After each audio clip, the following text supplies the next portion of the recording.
I'm Olabi Alice, a third-year social work student of KM University.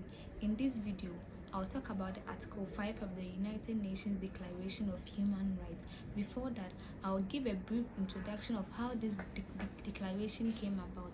It was adopted on the 10th of December 1948 by the UN General Assembly after the Second World War, which they sought that they should ensure that all human rights are being protected universally. The Article 5 of the UN Declaration serves as a powerful reminder of our collective responsibility to ensure that the well-being and dignity of all individuals are protected from harm. It states that no one shall be subjected to torture, degrading, or inhuman treatment. This means that everyone who is a citizen of this country is entitled to this right.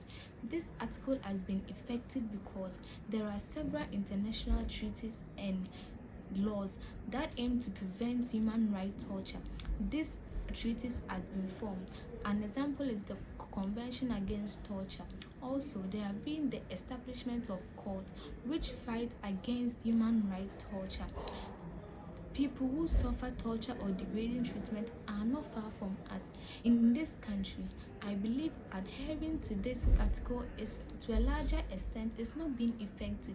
Are people actually free from torture or degrading treatment in this country? To start with, I believe everyone deserves to be treated in ways that does not dehumanize them in any way. People who dehumanize people should be punished for that. It starts at the individual level to the macro level. At the individual level, most of us have maids who are being employed in our homes and our workplaces. These maids are maltreated, some are treated as slaves, some are physically abused, and some, to the larger extent, are sexually assaulted. This affects them emotionally, mentally, and psychologically in the long run, and it inflicts lifetime pain to them. In Ghana here also, there have been several cases of how people have been tortured or treated in a way that has not deserved to be treated. We can remember what happened in 2017 by the Major Masor Mahama. This soldier lost his life as a result of the residents of Dencho Obuasi, who believed that he was a threat to their neighborhood. They beat him till he died. All this contribute torturing. This in the long run affected his family. Another case was what happened in Ashaman recently in March. The residents of Ashaman were physically brutalized. They were beaten by these military men. They were dragged on the floor. Some even drank dirty water, all in the name of retaliation because one of their military men lost their life in this area. These military men are even supposed to ensure that our rights are being protected and enjoyed in this country. But look at what they also did. To me, I believe the major group of people who suffered this treatment are the prisoners. The fact that they are prisoners does not negate their fundamental human rights. Even the Article 2 of this declaration states that everyone is entitled to the rights and freedoms set forth in this declaration, regardless of your age, ethnicity, status, or whatever. So this implies that prisoners also have the right to enjoy this particular article.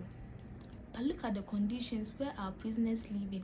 They live in rooms that are overcrowded. Some live in rooms which is supposed to even accommodate 20 people, but there are like 500 people living in these rooms, and it makes life very uncomfortable and unbearable for them.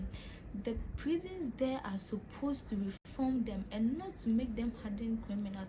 They have less access to sanitation and clean waters. Torturing someone is not only about inflicting physical pain to them, but it goes a long way to look at the conditions where these people live.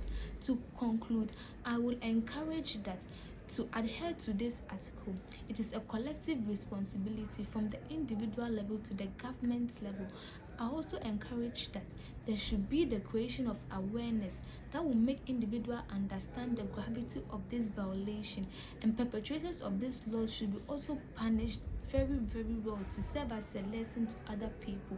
The government also liaise with other NGOs to invest their resources into our criminal justice system to make life very comfortable for these prisoners to live in. I will encourage that you guys should share your opinion and your comments regarding this video. Thank you.